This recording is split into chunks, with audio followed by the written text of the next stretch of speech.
Hi guys, in today's video we're going to be painting a Black Legion Space Marine from start to finish. But first of all I want to say a huge thank you to my YouTube channel sponsors Goblin Gaming. If you check the description box down below you'll find a direct link to their web store, and every time you use that link in the description box it greatly helps my YouTube channel by directly funding me, so please use the link in the description box below. In this video we're painting a Black Legion Space Marine and their power armour is black, as you can see, and it can be a very difficult colour to paint without making the colour look too flat. I hope in this video that you find a few tips and tricks along the way to painting black power armour and you find it really helpful. If you do, please hit the like button. Make sure you also hit the bell symbol to make sure you're notified of future videos that I upload on my channel. Okay, as always it's going to be a long video guys, so go grab yourselves a nice hot drink or maybe my favourite, an ice cold beer, and we'll get started with the tutorial. I start off by priming the miniature using Alclad 2's Lacquer Primer. It's important to note that you have to be well ventilated whilst using lacquer primers, as they're very harmful if inhaled, so make sure you're wearing a respirator and you're well ventilated. Also, you need to be using a good quality airbrush with PTFE solvent proof seals, as lesser quality airbrushes will be damaged by the lacquer paint eating away at cheap rubber seals. I often get asked why you use a lacquer primer. Well, the reason I use Alclad primers is they go on super thin on the miniature and don't spoil any of the beautiful detail on the miniature, and they're also a really tough, durable finish that you get from lacquer primers. Now we're going to base coat the miniature using the Army Painter's Warpaint Necromancer Cloak. Just to make things clear guys, you can airbrush pretty much most acrylic paints, even if they're not pre-thinned as with the Army Painters. All I did was add regular water, but you can use special mixing mediums to help airbrushing even more simplistic. Here I'm airbrushing the Necromancer Cloak just to get a nice even smooth coverage throughout the whole of the miniature. And here we can see what the miniature looks like after the Necromancer Cloak has been applied to the whole of the miniature. Now we're going to do a heavy wash of Nuln Oil with the airbrush. People have asked me in the past, can you airbrush shade paints from Games Workshop? And yes, of course you can. They're actually thinner than normal paints, so they spray out the airbrush absolutely fine.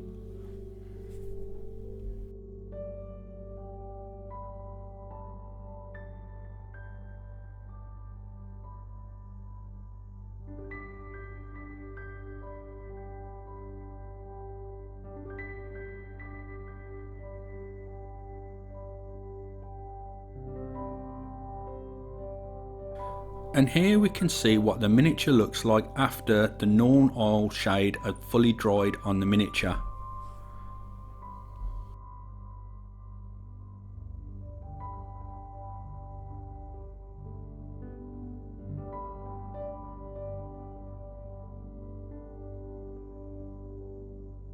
Now we're going to create some even more deeper shading using the Army Painter's Matte Black.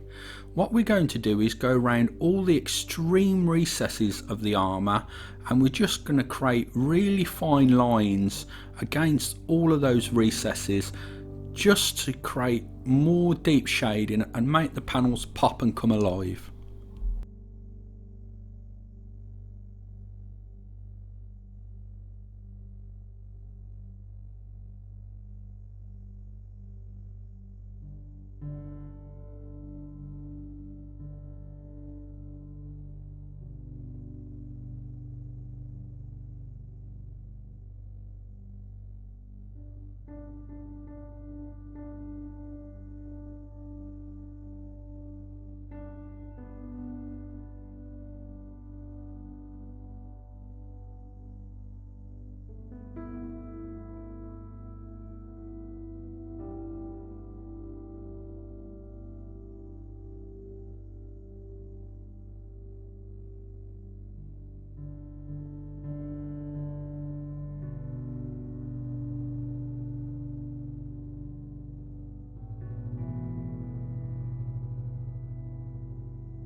Now we're going to do a technique called hard edge highlighting.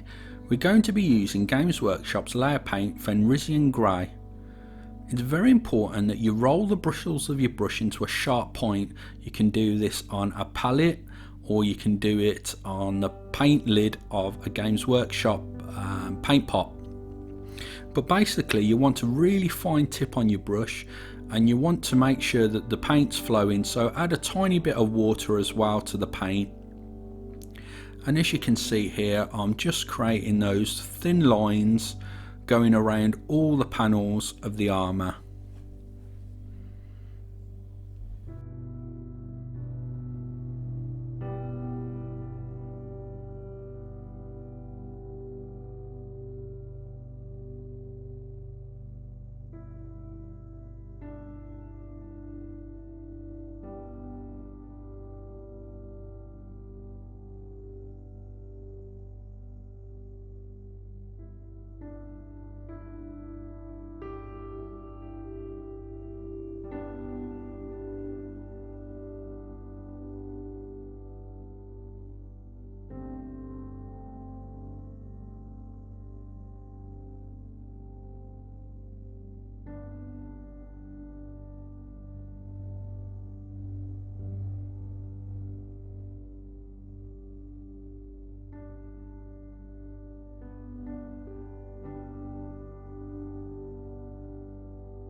And here you can see what the miniature looks like after all the hard edge highlighting have been completed.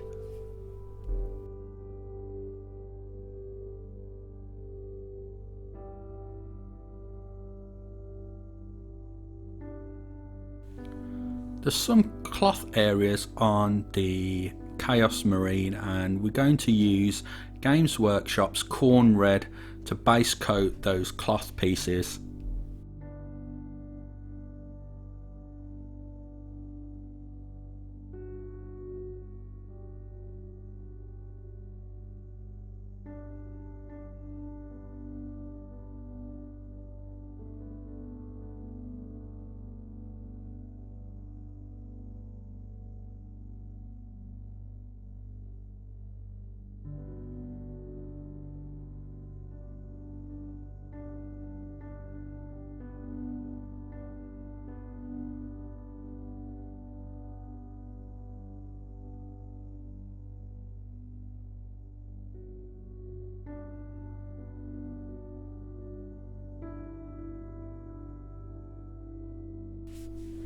All the parts that are due to be painted silver are going to be painted in Vallejo's Metal Colour Gunmetal Grey. I do add a tiny bit of Vallejo Game Air Silver to the Gunmetal Grey just to lighten it up a little, but you don't have to, it's just a preference that I like it to look a little lighter in colour.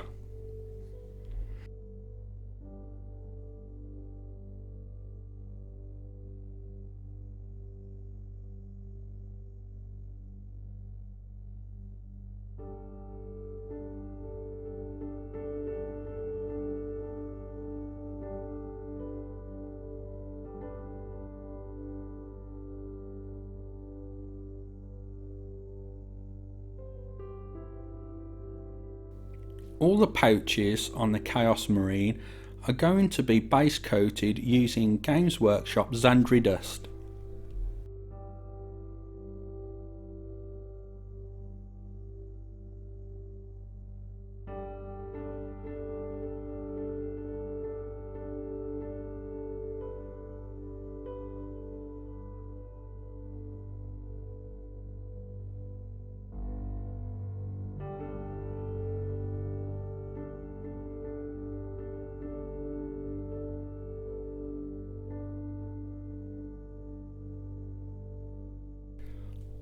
All the deep bronzy goldy looking armour, because it's not exactly bronze and it's not exactly gold, it's sort of in between, are going to be painted using Games Workshop's Balthazar Gold.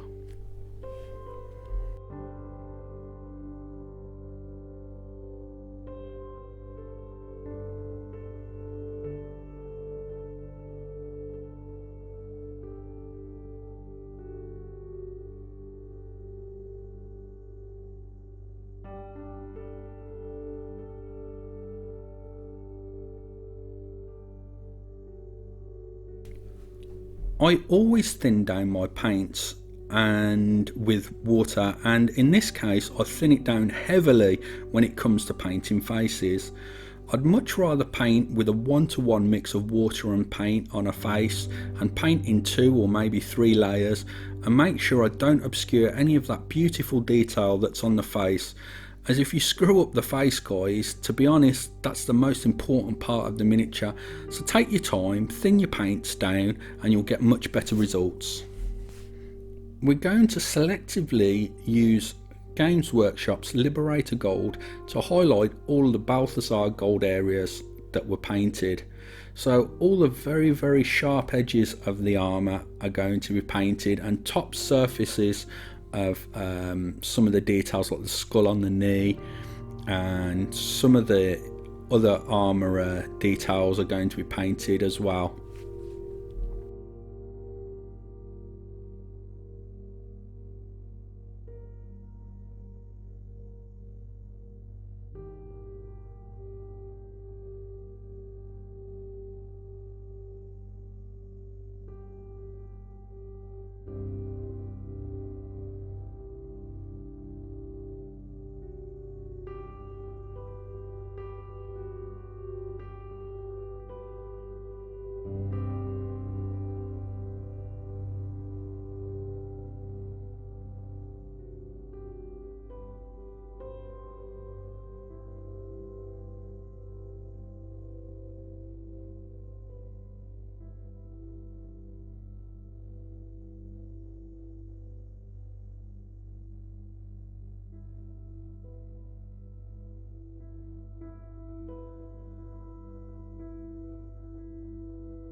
Normally I recommend using a flesh wash on painting faces, but as this is chaos and we want them to look menacing and quite unhealthy looking, purple is a perfect tone to use for this situation. So I wash all of the flesh that we painted in Rakarth flesh with purple tone from the Army Painter.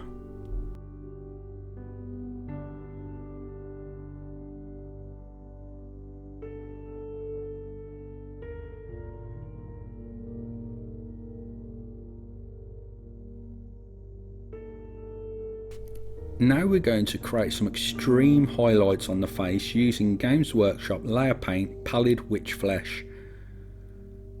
He's got like a vein or a scar going across the top of his head that you can see that I'm going to highlight with the Pallid Witch Flesh.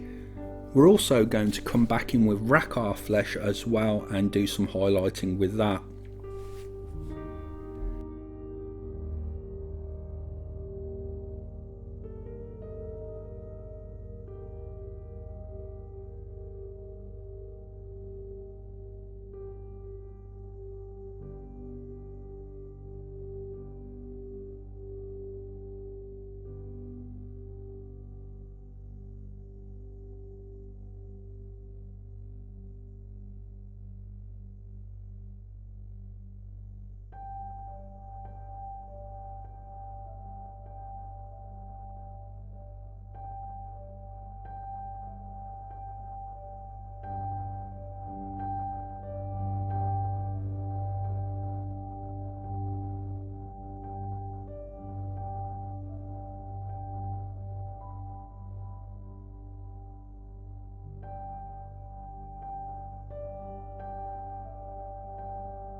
all of the areas that were painted in gold and all the pouches that were painted using Zandri dust are also going to be washed with strong tone.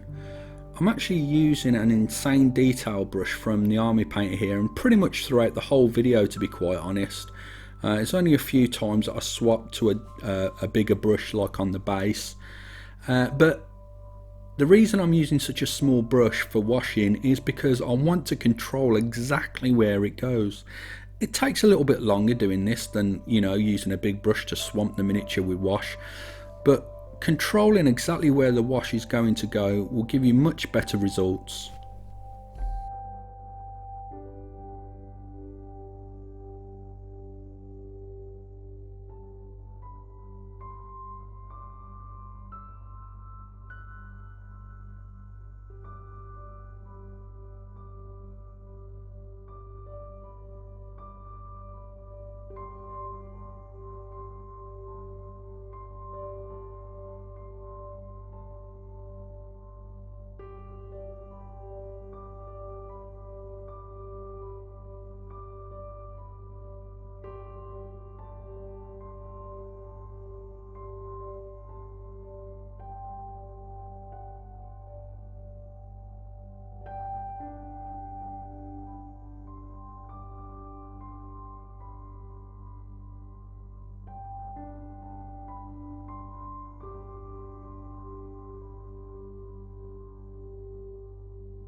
The Army Painter's flesh wash is going to be painted onto the base of the miniature that was base coated in Zandri dust. We're going for like a sandstone finish to the base, and I don't show it on camera, but once the base had thoroughly dried, I then give it a coat of AK Interactive's Ultra Matte Varnish. Now this is an extra step that you don't have to do, but if you do it, it will make the base look so matte and much more realistically and stone looking. Now we're going to use Games Workshop's Ushabti Bone, and I'm going to dry brush it using one of the Army Painter's dry brushes, and as you can see, I'm just picking up the edges. I've removed pretty much all of the paint on some tissue, and I think if I'm correct, I add a little bit too much paint to the bristles in a moment, and you can see what happens if you don't take enough of the paint off the bristles of the brush. You'll get paint stroke marks on surfaces that aren't made to catch the edge of the brush. I think I'll show you here now, if I remember rightly. Yeah, too much paint, and I try and rub it away to fix my mistake. Sorry about that, guys, the doorbell's just rang. So yeah, I was saying, make sure you remove most of the paint from your dry brush, and then you'll get much better results and you won't spoil the look of the miniature.